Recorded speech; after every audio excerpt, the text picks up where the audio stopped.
Sunday special అయిందా? మా lunch చూడండి. మా ఇంట్లో ఉన్న ముగ్గురు మగపిల్లలకి ఒక్కరికి ఒకలా తేజుకు రుత్తుకు చికెన్ ఫ్రై కానీ చికెన్ కర్రీలో కానీ ఖచ్చితంగా మనకు వాళ్ళకి ఇద్దరికి కూడా బాస్మతి రైస్ ఇష్టం. సో తేజుకి డాడీ కలిపిస్తారు. సో పిల్లల కోసం చికెన్ ఫ్రై, ఎందుకంటే మా ఇద్దరు పిల్లలు కూడా మటన్ తినరు. సో మా కోసం మటన్ కర్రీ, మటన్ సూప్ వండితే ఇలా ఇంకొంచెం తిక్క అవుతుంది కర్రీ, ఇలా ఉండాలి. నీళ్ళు ఉంటే దాన్ని మటన్ రసం అంటారు. తర్వాత శేఖర్ గారి కోసం ఇది బగారా అన్నం. తను బాస్మతి రైస్ ఇష్టంగా తినడు, సో తన కోసం మాత్రమే బగారా అన్నం, మా కోసం వేడివేడిగా బాస్మతి రైస్. నాకు నా పిల్లలు ఇద్దరికి ఇష్టం.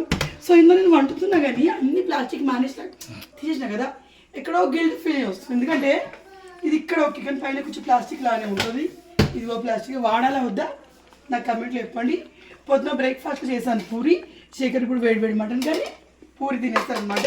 సో మీరు లంచ్లో ఏం తిన్నారు నాకు కమెంట్లో చెప్పండి. కార్తీక మాసం అయిపోయింది, చాలామంది వాళ్ళు దంచుతారు కదా నాన్ వెజ్ వండేటోళ్ళు. అంటే మేము అట్లా స్పెషల్గా ఏం మానేయము. నాకు ఉపవాసం ఉన్న ఒకరోజు చేయను. శేఖర్ ఎవ్రీడే, పిల్లలు ఎవ్రీడే 7 అయినా తినేస్తారు, నేను 7 అయినా తినేస్తాను. మా అత్తయ్య సాటర్డే మండే ఉపవాసం కాబట్టి తినము. So bye.